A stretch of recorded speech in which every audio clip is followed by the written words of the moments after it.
Teeth together, lightly or slightly apart. Tongue to the roof of the mouth, lips together without strain. Is that good? Okay, cool. It only took me about 18 years to learn this. I was doing bioblock orthotropics, and when I took the course, to me, it was still about correcting a class 2 occlusion to a class 1. I was still in that orthodontist mode of trying to focus on that. The more I learn about it, the more I understand just how much there is to learn, and I will die someday, hopefully at a ripe old age, still learning as I do this, and you will too, hopefully. So what is the Holy Grail of orthodontics? When the X-ray was invented, that pretty much took it over, didn't it? Now, if you don't know cephalometrics, you can't be in the club, and you can't be part of the game. So I encourage you to go learn some cephalometric analysis, which I'm not going to teach you. If you want to learn some of that stuff, you can take a course on how to put bands and brackets and wires on from Brian over here in the American Academy of Nephological Orthopedics, which is great. I encourage you to do that. And you'll learn these things because it's nice to be able to know the language. But I put this quote up here from the guy who invented the straight wire appliance, Larry Andrews. Speaking in Niagara-on-the-Lake, Ontario, at a meeting that I attended, May of 1993, a long time ago, he said, "Why do we have so many cephalometric analyses, ... because none of them work." Really. And then this one he followed up with, "Using various cephalometric analyses, the ideal position of the upper incisor in the face can vary by as much as 12 millimeters. So being a crazy guy that I am, I always have to have an image for that. And this is the image I came up with. Being at Jerry Pond's birthday party when I was about 8 years old and playing pin the tail on the donkey when you're blindfolded. And you put it up there, and that's the position of the upper incisor. Not terribly accurate, but maybe just about as accurate as you are if the range is within 12 millimeters. And the fact is that almost all of those analyses would find that it's fine to have these teeth in a certain position, but almost always, relative to what John Mew would say, they're going to be too far back in the face. So don't use it. So many of you will ask me, well, what analysis do you use?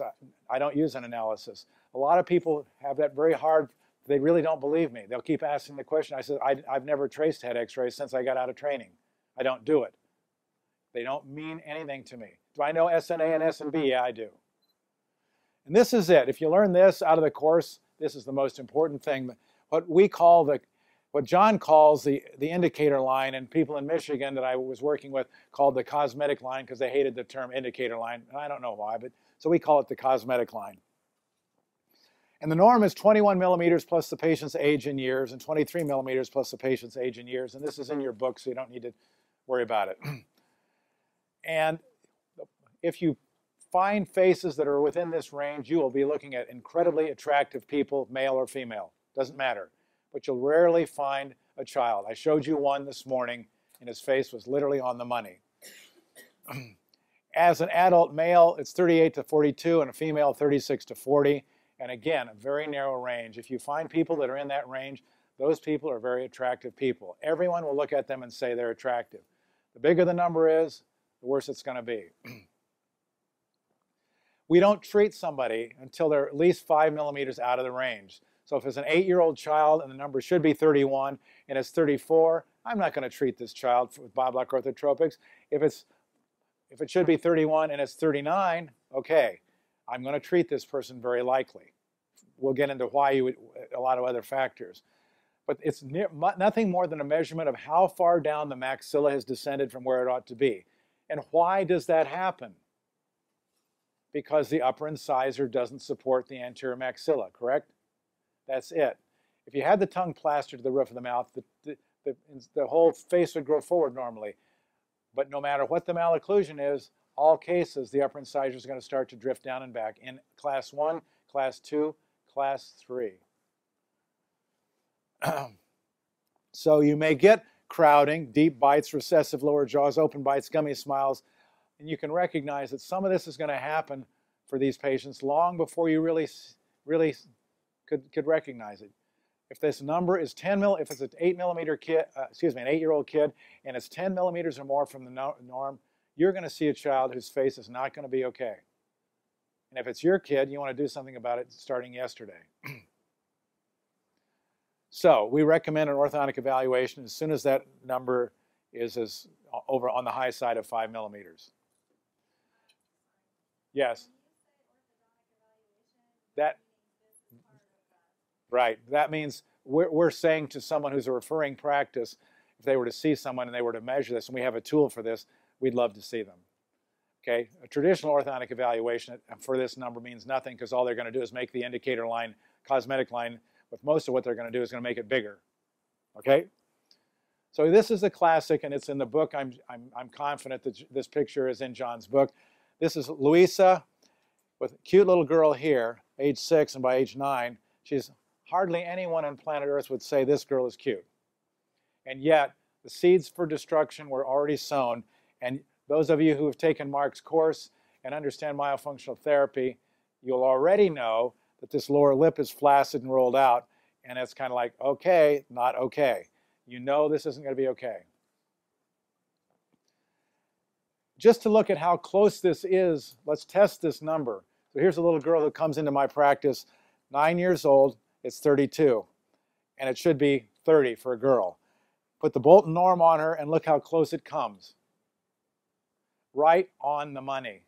And her teeth are right on the money. Contrast that to this girl who's 10 years of age with a cosmetic line of 46, and the ideal should be 31. It's 15 millimeters. If you find someone who's 15 millimeters above this line, the number, you have got some child that is incredibly unattractive and is going to get even worse. Forget about how the teeth fit. It doesn't matter. This girl happens to have a deep bite occlusion like this. And a girl like this is a classic from my perspective. She's got, in my book, a 99.9% chance of having a TMJ problem in her life. Aside from the fact that she's not attractive, and by the time she goes through puberty and all of this, this is increased by more than 1 millimeter a year, which would be normal, she'll be incredibly unattractive. She won't look out of place because there's going to be a lot of other people that are equally unattractive. So when you come, there's a place over in Westlake Village where my practice currently is, diagonal from my office called the Promenade. It's a very nice outdoor shopping plaza, and there's a Barnes & Noble store there with a Starbucks. So if you want to really have some entertainment, what you do, and there's a fountain outside. So you get yourself a Starbucks tonight, you sit outside, and you look at the primitive mating ritual, which will be going on in front of your eyes. It's right here in Westlake Village. And you'll see all the teenagers, every one of them, by the time they're a junior or senior, it was genetically programmed, and they have a God-given right to wear braces, whether they need them or not. They will, because their parents can afford them. Look at the faces. You'll be amazed.